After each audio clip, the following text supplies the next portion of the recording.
Olá, olá, caros alunos, sejam bem-vindos ao Ponto dos Concursos. Meu nome é Jean Peter, sou professor de Direito Constitucional do Ponto. Meus queridos, na aula demonstrativa de hoje falaremos do concurso do Tribunal Regional do Trabalho da Primeira Região, Rio Grande do Norte, concurso que nós teremos a oportunidade para cargos analista, nível superior, portanto, e nível técnico, exigindo de você o ensino médio, tá joia? Já temos banca definida, FCC, já temos data de inscrições e data de prova, ok? E vamos verificar aqui como que a FCC trouxe o edital para o técnico do Poder Judiciário, tá joia? No Direito Constitucional, vem comigo, você passa a ver a partir de agora.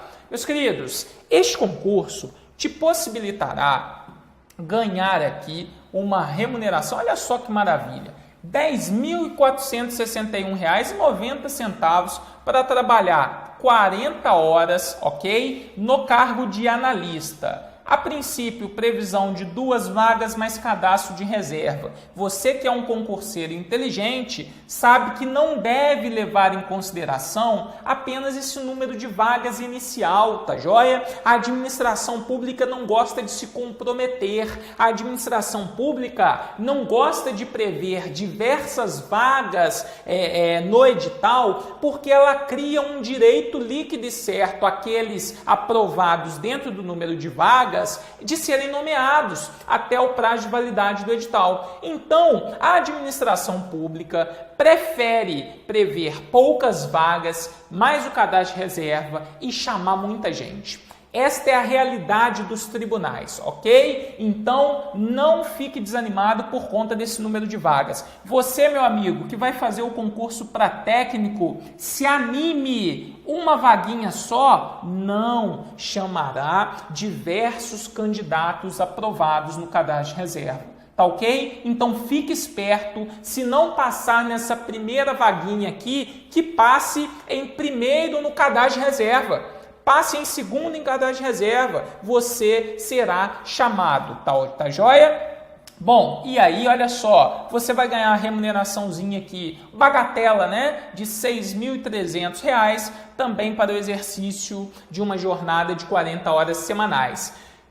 Pessoal, muito atento ao prazo de inscrição, tá joia? Inicia-se a partir das 10 horas do dia 29 agora de setembro e vai até as 2 horas do dia 11 de outubro. Pelo amor de Deus, se é a sua intenção fazer esse concurso, não perca o prazo. Analista, você vai fazer um investimento de R$ 120, técnico de R$ 80, para enfrentar aqui, meus amigos, a nossa prova objetiva dia 10/12/2017, tá joia? Você que fará essa prova, atenção, muita atenção aí, porque nós temos um prazo, né, modular para você estudar, não há tempo a perder. No direito constitucional, você que fará a prova de técnico, o que você encontrará? Princípios fundamentais, sempre cai, tá? FCC adora esse tema, não desperdicem a oportunidade. Aqui nós temos disposições a respeito dos princípios fundamentais da República,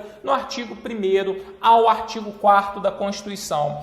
Direitos e garantias fundamentais, todo mundo sabe que cai, não é verdade? Agora, olha só, FCC, dentro desse tema, gosta muito de direitos sociais e direitos de nacionalidade, ok? É claro que nós vamos ver também os individuais, artigo 5º todo, vamos ver os direitos políticos, os partidos políticos, mas sociais e nacionalidade, a FCC realmente adora. Organização político-administrativa, vamos ver aqui competências da União, estados, vamos ver municípios, administração pública, você tem também disposições gerais e servidores públicos, tá joia? Beleza!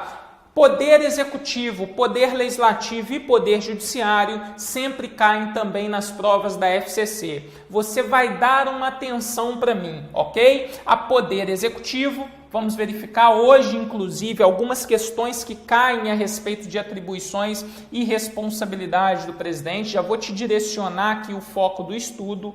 Vamos lá.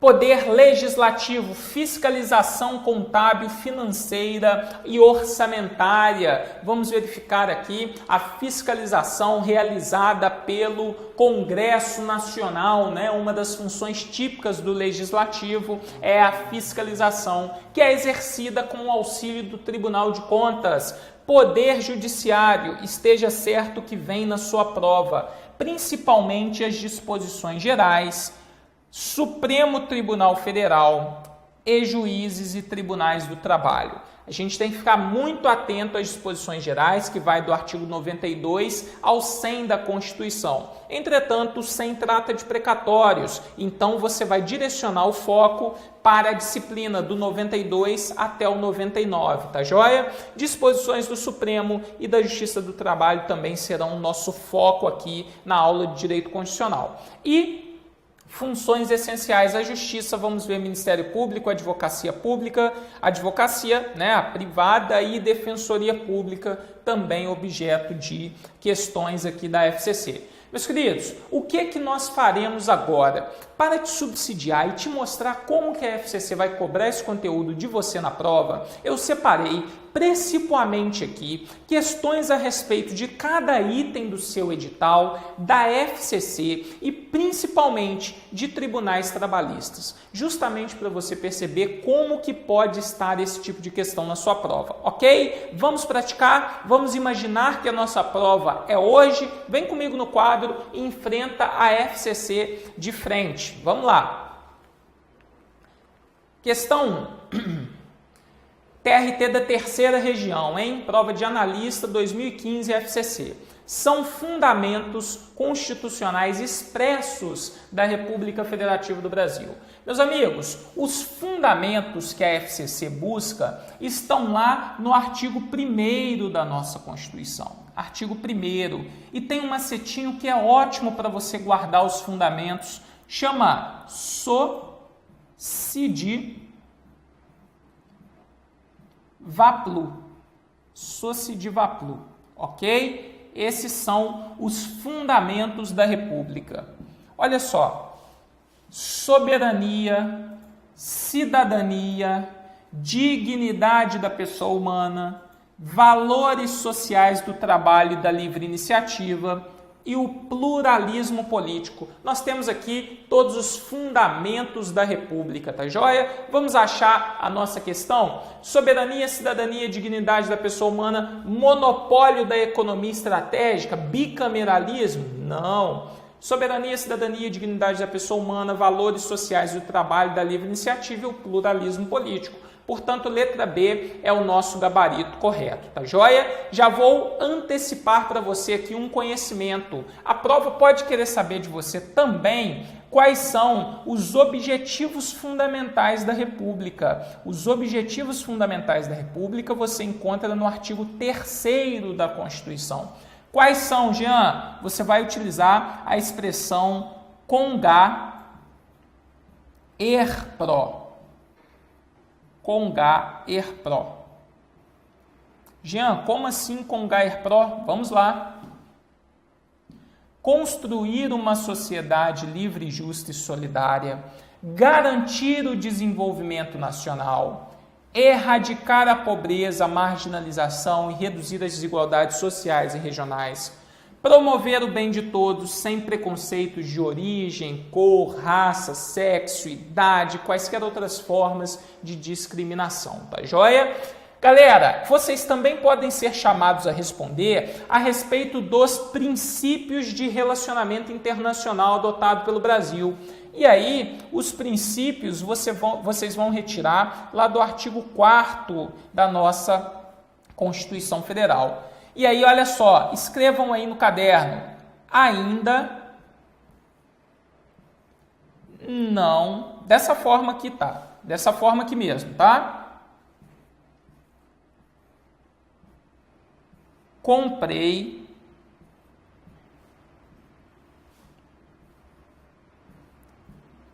recos. Ainda não comprei recos. Aqui nós temos os 10 princípios de relacionamento internacional a serem observados pela República Federativa do Brasil, como autodeterminação dos povos, independência nacional, defesa da paz, não intervenção, concessão de asilo político, prevalência dos direitos humanos, igualdade entre os Estados, repúdio ao terrorismo e ao racismo, cooperação entre os povos para o progresso da humanidade e solução pacífica dos conflitos. Ok? Nós temos aqui todos os princípios de relacionamento internacional a serem observados pelo Brasil. Questão fácil, cai na sua prova de FCC e olha só, para analista, hein? Vamos lá, questão número 2. TRT da 9ª região. Analista também. Considere os itens abaixo. Valores sociais do trabalho e livre iniciativa. Isso daqui é o que, meus amigos? Isso daqui é um fundamento da República. Ok. Pluralismo político. Ótimo, nós temos outro fundamento. Garantir o desenvolvimento nacional. Nós temos um objetivo. Prevalência dos direitos humanos, nós temos um princípio de relacionamento internacional. Em relação à República Federativa do Brasil, o que consta nos itens 1 a 4 representam fundamento, objetivo e princípio. É só achar a questão e correr para o abraço. Olha só, letra A é o nosso gabarito correto. Vejam que cai esse tema nas provas da FCC para tribunais trabalhistas. Vai estar também na sua prova do TRT da 21ª região, tá ok? Vamos lá, questão 3, da 23ª região. Os chamados direitos de primeira geração ou dimensão surgiram no século XVIII como consequência do modelo de Estado liberal. São exemplos de direito de primeira geração ou dimensão. Aqui uma questão mais teórica, mais doutrinária, que pode vir para você também. Olha só, direito à vida. Galera, o que é direito de primeira geração ou dimensão? Típicos do Estado liberal, não é? Liberdade. Vocês vão lembrar de liberdade. Vocês vão lembrar de status negativo.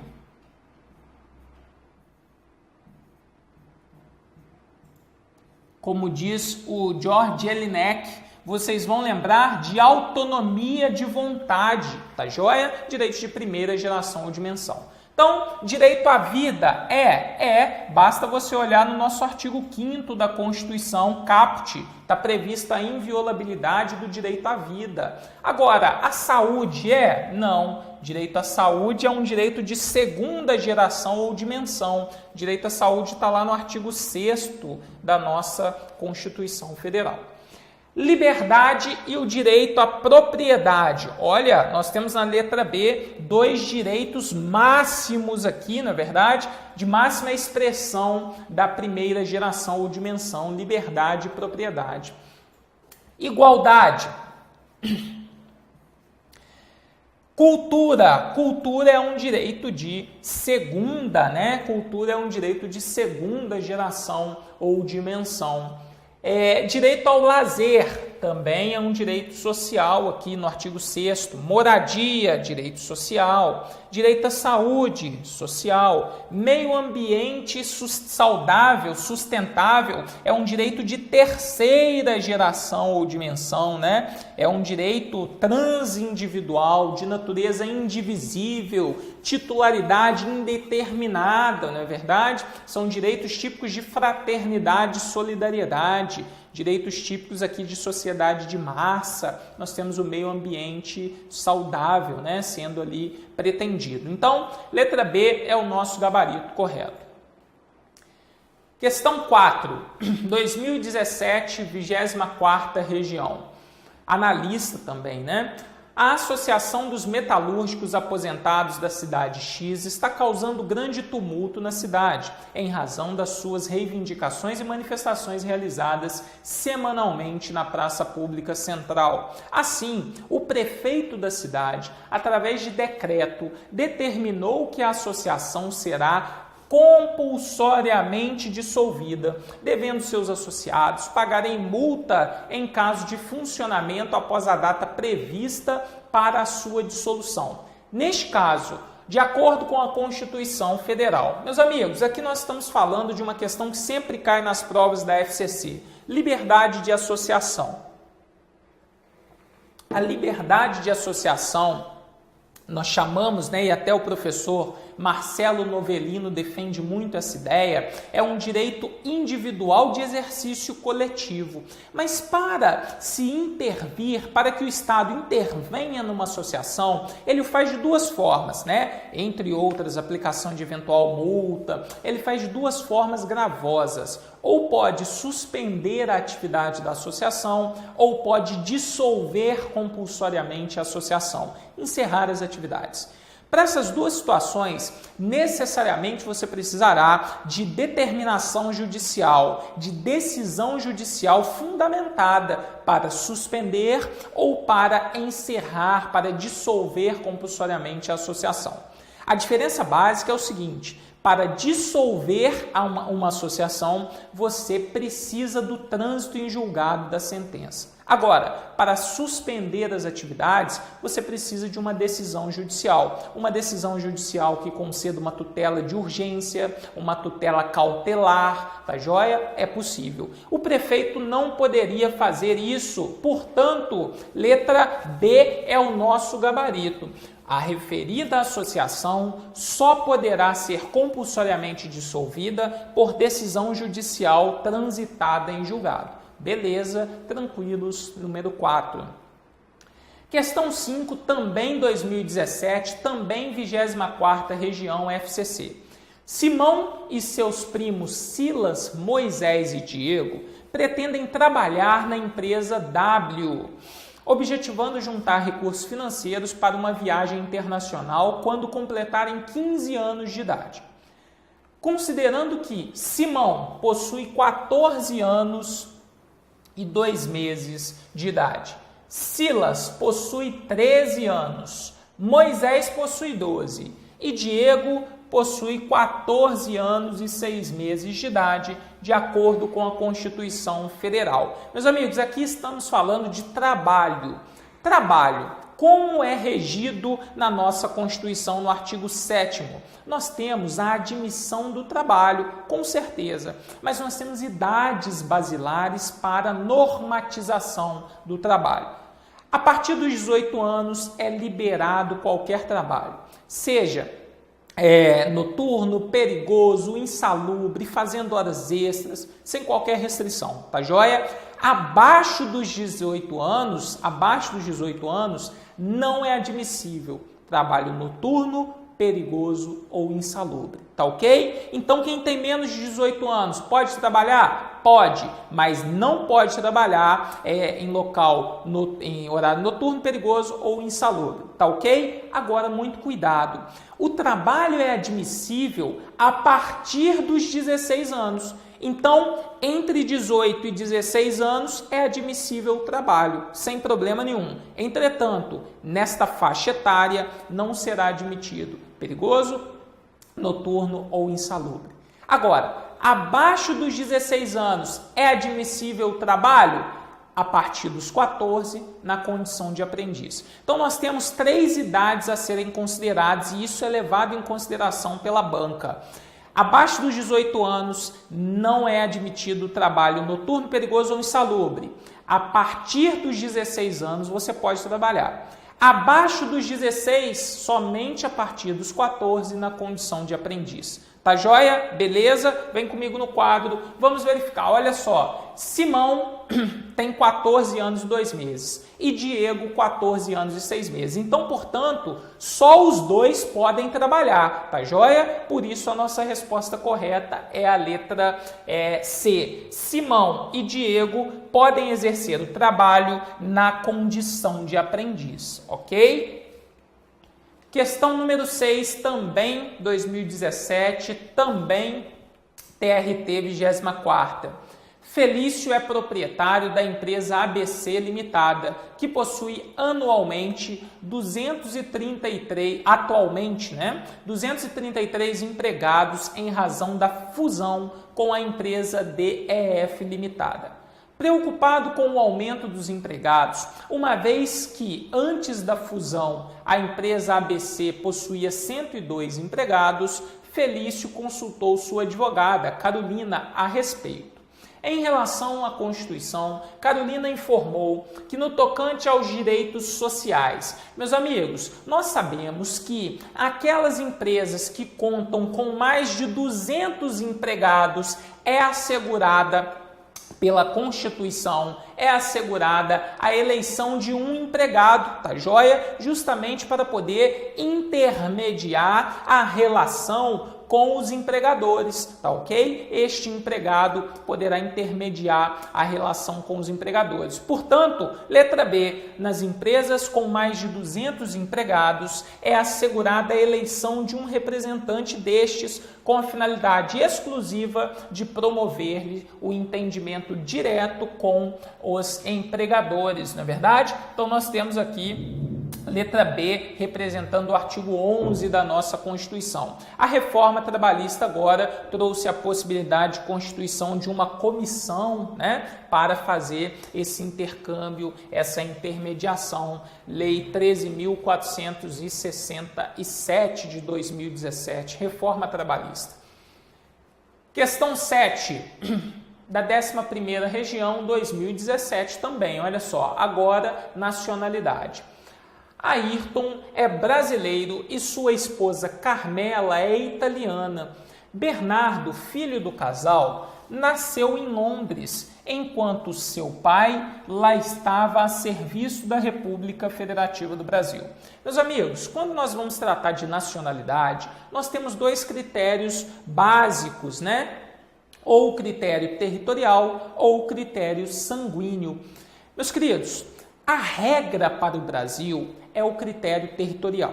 Nasceu no território brasileiro, é considerado brasileiro nato, exceto numa única situação, se for filhos de pais estrangeiros e os pais estejam no Brasil a serviço do seu país de origem. Qualquer um dos pais já é o suficiente para excluir a nacionalidade brasileira.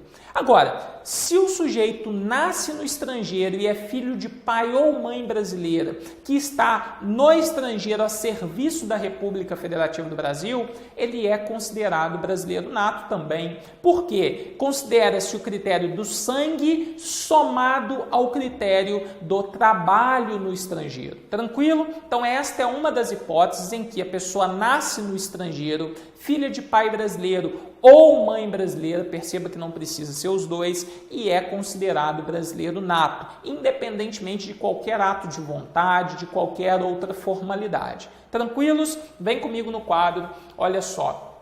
Então aqui nós temos que o Bernardo é um brasileiro nato. Benjamin nasceu no Brasil, enquanto seus pais, que são alemães, estavam aqui a serviço da Alemanha. Opa! Nós temos uma pessoa que nasce no território brasileiro, só que é filha de estrangeiros que estavam a serviço do país de origem. Neste caso, Benjamin não será considerado brasileiro nato.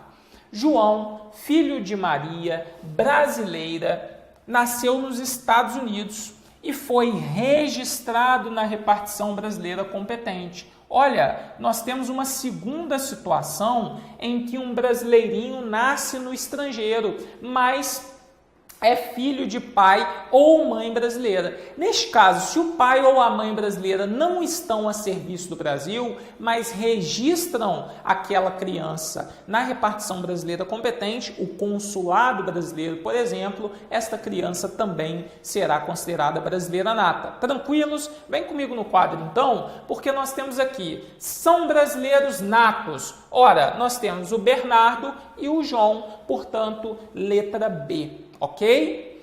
Nacionalidade é muito cobrado nas provas da FCC, hein, pessoal? Muita atenção a isso. Questão 8, 24ª também, 2017. Cravo Carvalho, 50 anos de idade, brasileiro naturalizado, brilhante advogado, com 6 livros publicados e mais de 15 anos de efetiva atividade profissional, com notável saber jurídico e reputação ilibada. De acordo com a Constituição Federal, Cravo Carvalho poderá ocupar o cargo de... Meus amigos, aqui nós temos as situações em que a Constituição resguarda, reserva determinados cargos para serem ocupados privativamente por brasileiros natos. Qual o macete que você vai lembrar para mim? Esse daqui, ó, mp3.com. mp3.com é um macete que eu quero que você grave. Por quê?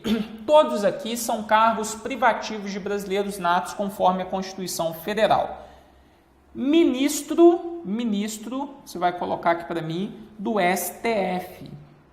Apenas ministro do STF tem que ser brasileiro nato, tá joia? Os demais podem ser naturalizados. Só por isso você já acha a resposta da questão. Presidentes nós temos presidente da República e o vice-presidente da República. Ambos têm que ser brasileiros natos. O presidente da Câmara dos Deputados. Ah, Jean, eu posso ter um deputado federal que seja naturalizado? Pode, sem problema nenhum. Ele só não pode ser presidente da Câmara. Presidente do Senado Federal. Pode ter um naturalizado que seja senador? Pode, ele só não pode ser presidente do Senado. Tranquilos? Ok. Carreira diplomática, oficial das Forças Armadas e ministro da Defesa ou ministro do Estado da Defesa, também dá no mesmo, tá joia? Ministro da Defesa tem necessariamente que ser brasileiro nato. Tranquilos? Beleza? Com mp3.com você acerta esta questão. Portanto, o Cravo Carvalho poderá ser apenas ministro do STJ. Questão 9. A respeito dos direitos políticos, considere. Número 1. São condições de elegibilidade, dentre outras, a idade mínima de 35 anos para presidente e vice-presidente da República e senador. Ok, certinho. A idade de 30 anos para governador e vice-governador de Estado e do Distrito Federal. Certinho. 21 anos para prefeito, vice-prefeito, juiz de paz. Certinho. Além disso, poderia ser deputado federal, deputado estadual, não tem problema nenhum, tá joia? E 18 anos você poderia ser vereador. 2. O alistamento eleitoral e o voto são obrigatórios, inclusive para os conscritos durante o serviço militar obrigatório? Não, os conscritos durante o serviço militar obrigatório são inalistáveis, tá joia? Eles não podem se alistar eleitor. 3. Para concorrerem a outros cargos, o presidente da República e os governadores de Estado, do Distrito Federal e os prefeitos devem renunciar aos respectivos mandatos até 6 meses antes do pleito. Correto, é a chamada desincompatibilização, tá joia? Para concorrerem a outros cargos, eles devem se desincompatibilizar 6 meses antes do pleito. 4. São inelegíveis no território de jurisdição do titular, o cônjuge e os parentes consanguíneos ou afins, até o 2º grau, por adoção ou do presidente da República, do governador de estado do território e do Distrito Federal, do prefeito ou de quem haja substituído dentro de 6 meses anteriores ao pleito, salvo se já titular de mandato eletivo e candidato à reeleição. Marque a alternativa correta para nós. 1, 3 e 4 estão corretas. Beleza? Tranquilos? Show de bola. Questão 10, 2017, TRT, também da 24ª região. A Constituição Federal assegura aos partidos políticos. Meus amigos, disciplina de partidos políticos vocês encontram lá no artigo 17 da Constituição Federal. Basicamente é isso que pode cair de você, é muito curta. Então, vamos lá enfrentar a questão 10. Os recursos do fundo partidário, limitados a 5 vezes a participação do partido político no Congresso Nacional, bem como o acesso oneroso à rádio e televisão. Não há essa limitação de 5 vezes na Constituição Federal e o acesso à rádio e televisão é gratuito, tá ok? Autonomia para definir sua estrutura interna, organização e funcionamento para adotar os critérios de escolha e o regime de suas coligações eleitorais, com obrigatoriedade de vinculação entre as candidaturas em âmbito nacional, estadual, distrital ou municipal. Meus amigos, não há a obrigatoriedade de vinculação de candidaturas mais, tá joia? Foi extinta a verticalização partidária, que era a necessária observância de manutenção das coligações, por exemplo, para a candidatura da presidência da República e para a candidatura no âmbito estadual. Tranquilos? Foi extinta a verticalização partidária, não é mais objeto de previsão constitucional. C. Autonomia para a criação dos partidos políticos, sendo que, após adquirirem a personalidade jurídica na forma da lei civil, registrarão seus estatutos no Supremo Tribunal Federal? Não, o STF não é órgão responsável aqui pelo registro, mas sim o TST, tranquilo? Então, gravem isso. Após adquirirem a personalidade jurídica na forma da lei civil, justamente porque devem registrar os seus estatutos no cartório de pessoas jurídicas da capital, beleza? É registrado ali no TST. Letra D. Autonomia para a criação dos partidos políticos, sendo que, após adquirirem personalidade na forma da lei civil, registrarão os estatutos no Congresso Nacional? Já vimos que não, mas sim no TST. E livre criação, fusão, incorporação ou extinção de partidos, resguardada a soberania nacional, regime democrático, pluripartidarismo, os direitos fundamentais da pessoa humana, observados os preceitos devendo seus estatutos, estabelecer normas de disciplina e fidelidade partidária. Essa é a disciplina que pode vir para você a respeito de partidos políticos, tá? Caiu uma questão de partidos, nós não podemos errar, pois o conteúdo é muito enxuto na Constituição Federal. Vamos na sequência. Questão 11. O prefeito da pequena metrópole Y está com dúvidas a respeito da competência para estabelecer e implantar política de educação e para a segurança do trânsito. Assim, consultando a Constituição, verificou que se trata de uma competência. Meus amigos, quando nós vamos estudar competências, nós vamos lembrar necessariamente do chamado Pacto Federativo.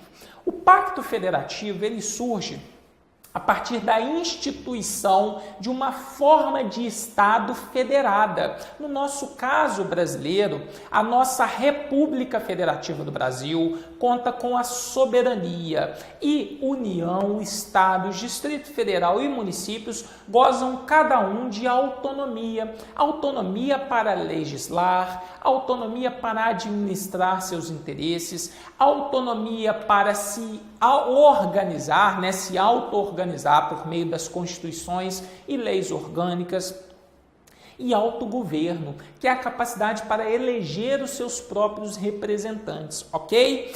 Meus amigos, percebam bem, na Constituição Federal nós temos diversas competências que são autorizadas, que são previstas para os entes federados, e esta atribuição de competências a Constituição faz com base, em regra, pelo princípio da preponderância ou predominância do interesse, tá joia? Nós vamos ter na Constituição diversas competências expressas, por exemplo, para a União, enumeradas para a União, enumeradas para o município. Nós vamos ter competências residuais sendo exercidas aqui pelos estados ou remanescentes. Nós vamos ter o Distrito Federal acumulando competências de estados e de municípios. E nós vamos ter, muitas vezes, os entes federados atuando de forma comum, de forma cooperada, conjugada, para o exercício de competências administrativas que sejam de interesse comum. Vamos ter outras vezes União, Estados, Distrito Federal atuando de forma concorrente para legislar sobre determinadas matérias. Tranquilos? Isso durante o nosso curso fica muito claro, tem macetinho, tem quadro para gravar. Agora aqui nessa questão, nós vamos verificar o seguinte. A competência para estabelecer políticas de segurança no trânsito é uma competência que ela é administrativa ou ela é legislativa? Gravem isso, sempre que a competência vier por meio de verbo, estabelecer é uma competência administrativa. Se ela é administrativa, ou ela vai ser exclusiva da União ou comum da União com estados, Distrito Federal, municípios. Agora, se ela for legislativa, ou ela vai ser privativa da União ou concorrente da União com estados e Distrito Federal. Portanto, só por essa dica inicial, você já consegue perceber. Se é uma competência legislativa, ela vai ser privativa ou concorrente. Se é uma competência administrativa, vem por verbo e vai ser exclusiva ou comum. Então, perceba, você nunca vai ter uma competência que vem por verbo, uma competência administrativa, sendo privativa ou concorrente. Ela só poderá ser exclusiva ou comum. Vem comigo no quadro. Se é estabelecer,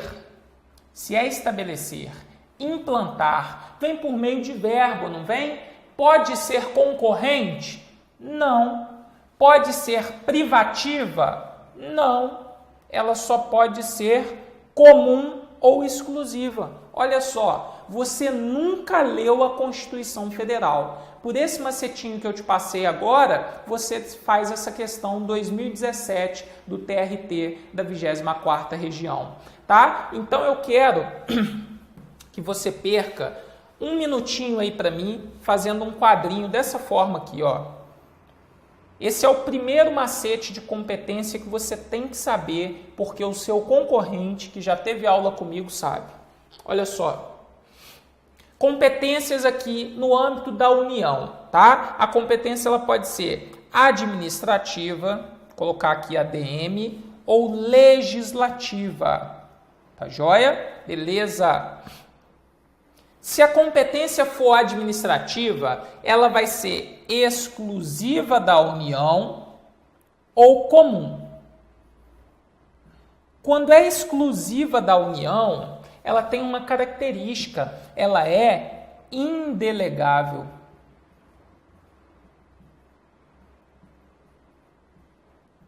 Ela é indelegável. A União não pode delegar, por exemplo, emitir moeda, declarar guerra, celebrar paz, a União não delega. Agora, quando ela é comum, ela vai ser exercida pela União, pelos estados, pelo DF e pelos municípios, conjuntamente, de forma cooperada. Quando nós estamos diante de uma competência legislativa, ela pode ser privativa da União, ou ela vai ser concorrente, tá joia? Se ela for privativa, ela é delegável.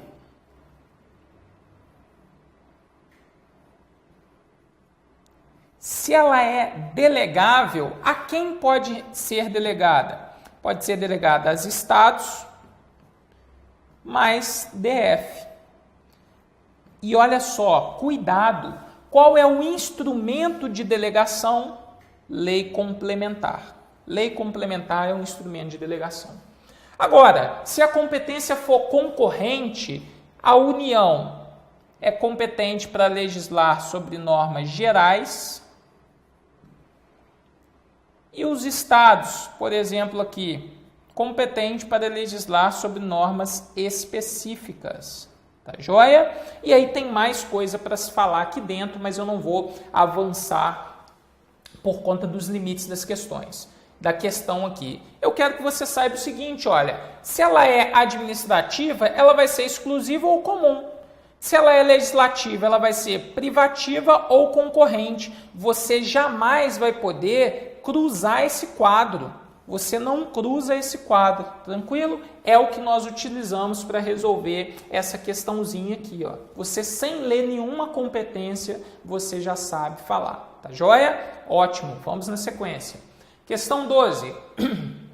Mônica e Camila estão estudando para realizar a prova de concurso do Tribunal Regional do Trabalho da 20ª Região. Ao estudarem a Constituição Federal, verificaram que a competência para legislar sobre água, energia, informática, telecomunicações, olha só, galera, e radiodifusão.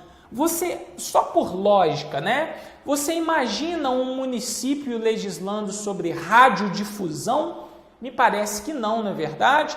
Então, vamos aplicar aquele nosso primeiro conhecimento. Se é uma competência legislativa, é uma competência que pode ser o que, galera? Privativa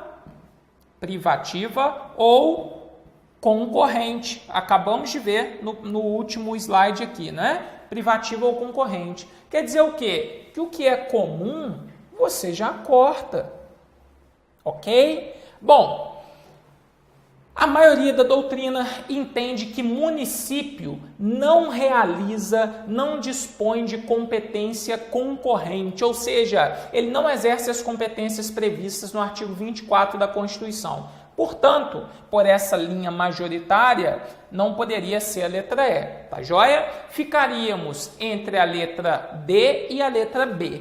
Privativa da União, concorrente da União, dos Estados, Distrito Federal, apenas. Bom, as competências legislativas privativas da União estão lá no artigo 22 da Constituição. Dentre elas, nós temos legislar sobre água, energia, informática, telecomunicações e radiodifusão. Portanto, letra B é o nosso gabarito. As competências concorrentes estão no artigo 24 da Constituição, tá joia? Vocês depois têm a oportunidade de dar uma olhadinha lá. Resposta da questão 12, letra B.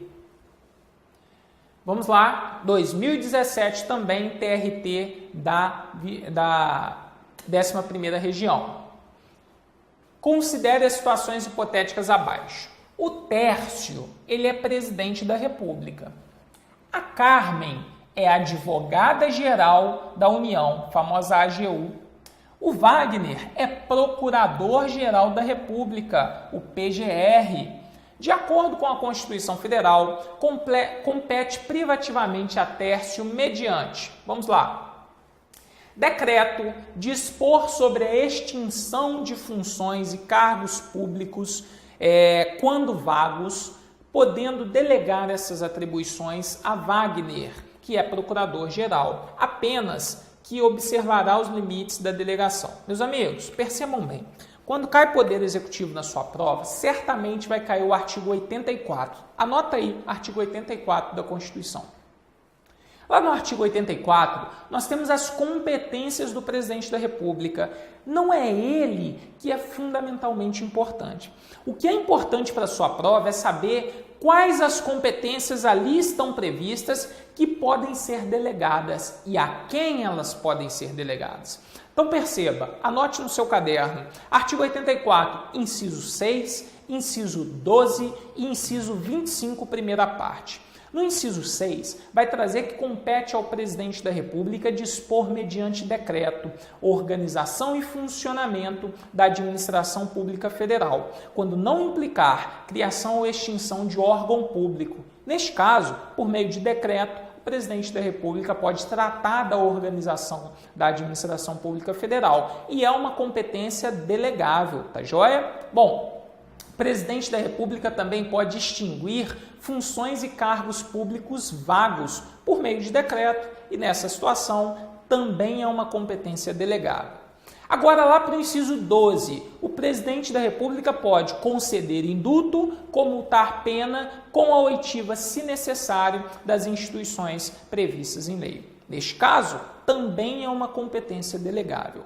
E o presidente da República, lá no artigo 84, inciso 25, primeira parte, pode prover cargos públicos federais na forma da lei, tá joia? E o Supremo Tribunal Federal também entende que a competência para prover abarca também a competência para desprover, ou seja, aplicar, por exemplo, uma pena de demissão. Neste caso, essa competência também pode ser delegada.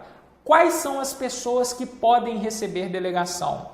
Ministro de Estado, Procurador-Geral da República e Advogado-Geral da União. Portanto, quando a assertiva A traz uma competência que é delegável, mas fala que apenas poderia ser ao Procurador-Geral, está equivocada, porque o Advogado-Geral da União pode receber a delegação. Tranquilos? Vem comigo no quadro, olha só. Então, o Wagner aqui, o problema é o apenas, tá joia?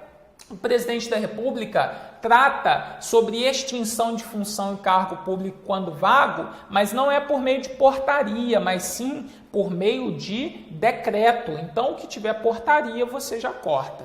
Letra C. Decreto prover e extinguir cargos públicos federais na forma da lei, podendo delegar a atribuição a Carmen apenas que observará os limites traçados na respectiva delegação. Cuidado, tá? A competência é apenas para prover e não para extinguir, e seria de prover não apenas a Carmen, mas o Wagner também, tá joia? E letra D, letra E, decreto dispor sobre extinção de funções ou cargos quando vagos, podendo delegar essa atribuição tanto a Carmen quanto a Wagner, que obedecerão os limites traçados na respectiva delegação. Letra E é o nosso gabarito. Questão 14. Considere a seguinte situação hipotética. O presidente da República praticou ato que configura infração penal comum.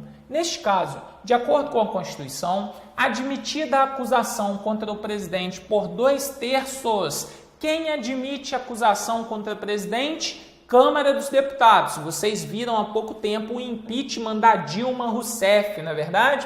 Vocês viram que a Câmara negou a admissão para processo contra o presidente Michel Temer por crime, por infração comum, que seria o crime de corrupção. Então, perceba, nós temos que a Câmara dos Deputados exerce esse juízo prévio de admissibilidade.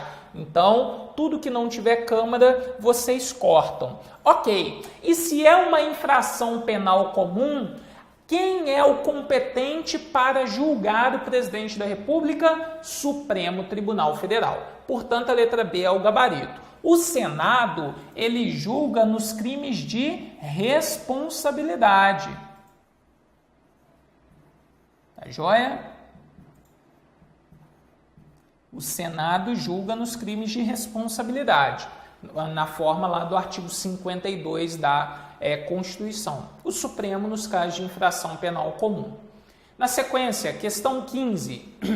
Deputado federal pretende apresentar projeto de lei complementar estabelecendo: os estados e o Distrito Federal elegerão seus senadores em número proporcional à sua população, devendo cada unidade da federação ter ao menos 3 e no máximo 5 senadores.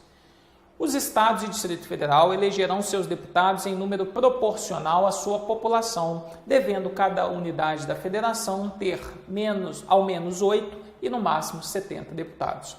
O mandato dos senadores será de 4 anos, assim como o mandato dos deputados. É compatível com a Constituição. Meus amigos, a primeira assertiva fala da pretensão de uma lei complementar para que os senadores sejam eleitos pelo sistema proporcional. Isso não é compatível com a Constituição, pois os senadores são eleitos pelo sistema majoritário. Ok? Não há proporcionalidade para os senadores.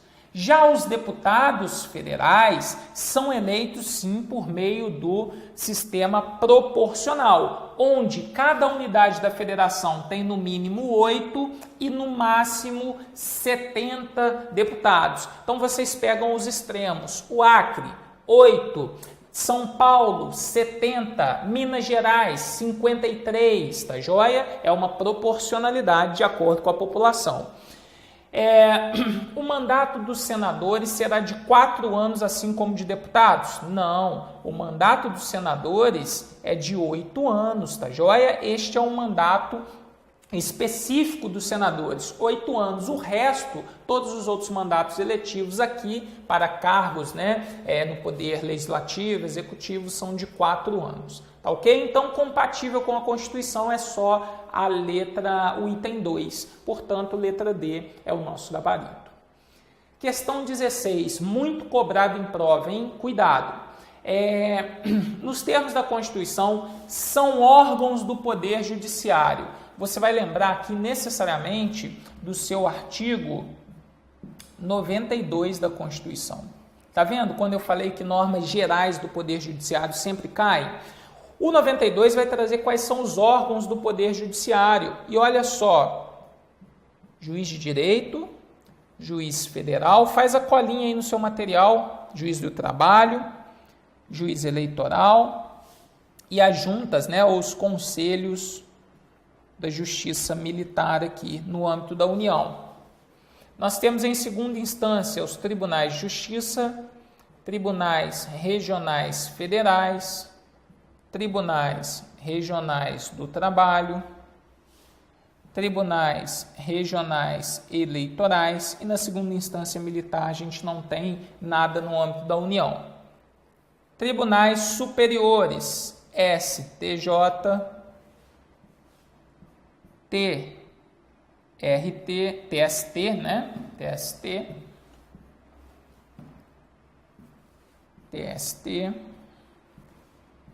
TSE, STM, ok? E, acima de todos, o guardião da Constituição, Supremo Tribunal Federal. Só esses? Não, tem mais. Aqui, Conselho Nacional de Justiça. Também é um órgão do Poder Judiciário que não exerce jurisdição. Ele é um órgão de controle interno do Poder Judiciário. Portanto, Supremo Tribunal Federal Conselho Nacional de Justiça é um órgão do Poder Judiciário. Tribunais militares também. Tribunais de contas? Não. Tribunais de contas auxiliam o Poder Legislativo no exercício da função fiscalizadora, Então, nós temos aqui itens 1, 2 e 3 são representantes dos órgãos do Poder Judiciário. 17.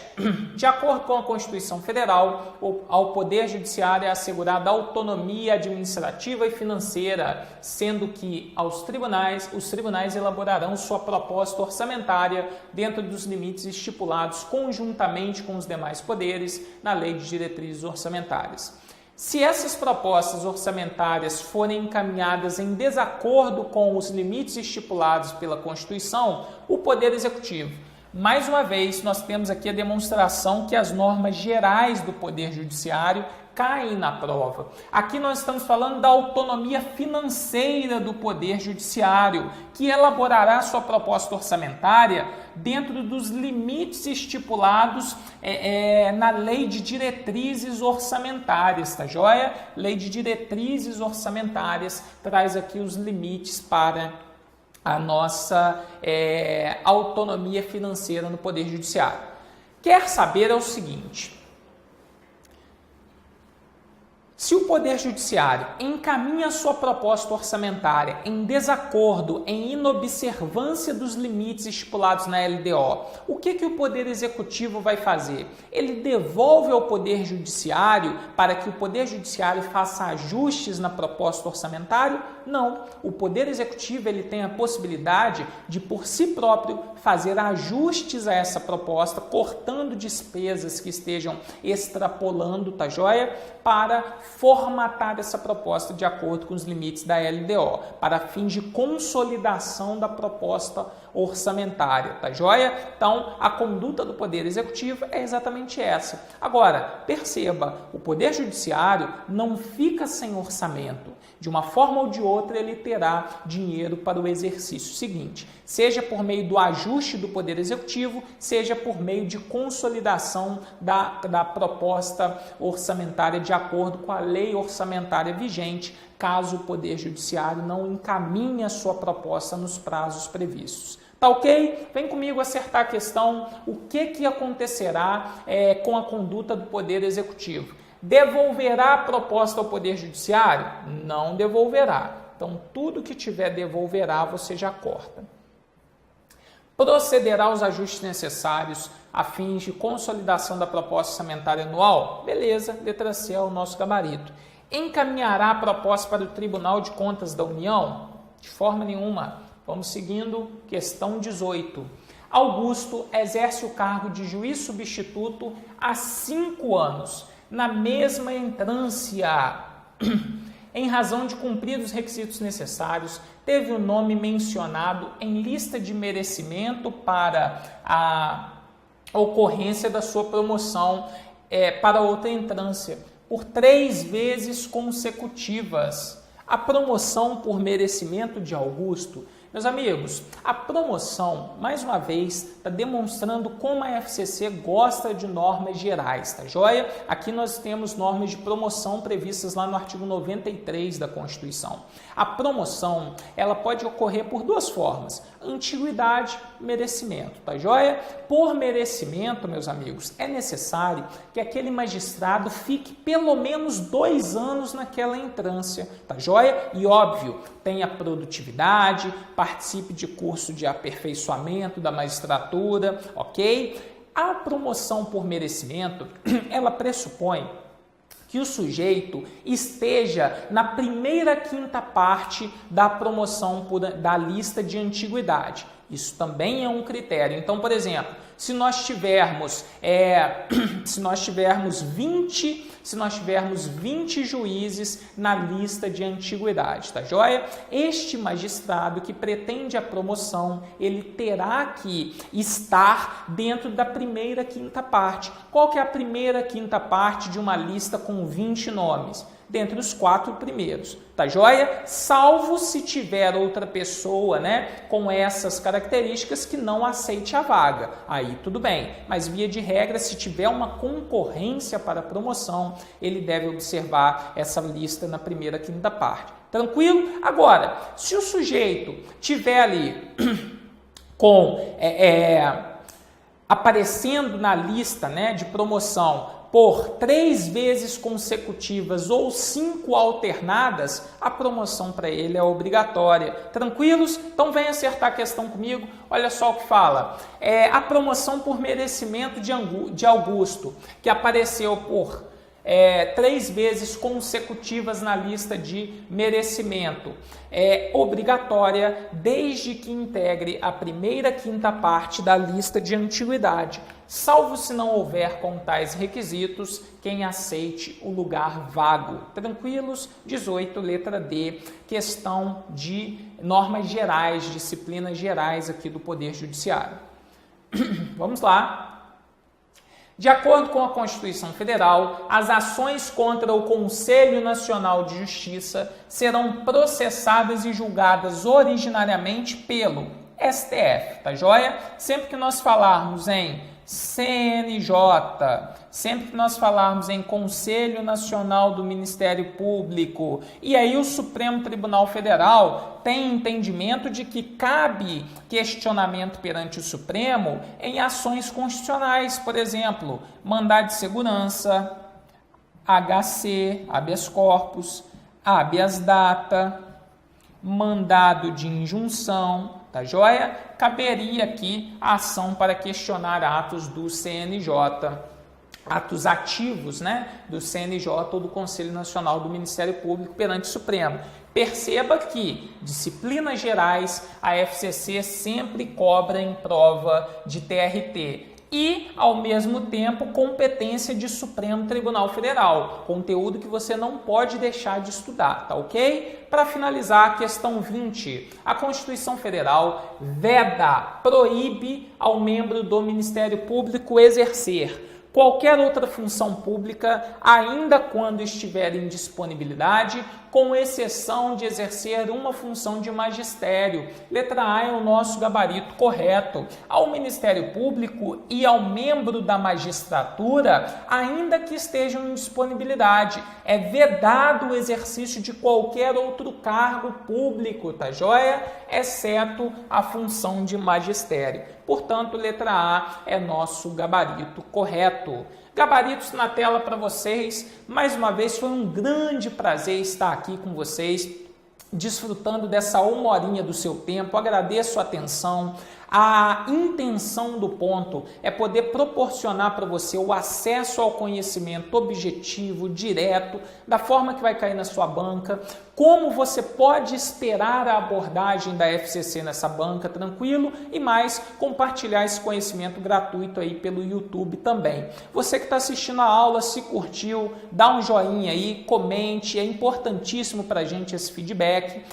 Visitem a página do Ponto, lá vocês encontrarão o curso, o material isolado de Direito Constitucional para esse concurso do TRT da 21ª Região, encontrarão os pacotes com todos os professores do Ponto aí, te dando o suporte direcionado, específico, focado para você arrebentar com a FCC na sua prova. Tranquilos? Beleza? Visitem a página do Ponto também, pois lá nós temos um pacote, um produto que chama Maratona FCC. É um produto bem específico, direcionado àqueles candidatos que vão enfrentar provas da FCC. Você encontra toda a aula, né? 1h40 de resolução de questões com conteúdos específicos direcionados para você sedimentar aquela matéria teórica, legislativa e aplicar nas questões, ok, meus amigos? Então, o Ponto está à disposição de vocês para o que precisarem aí nessa empreitada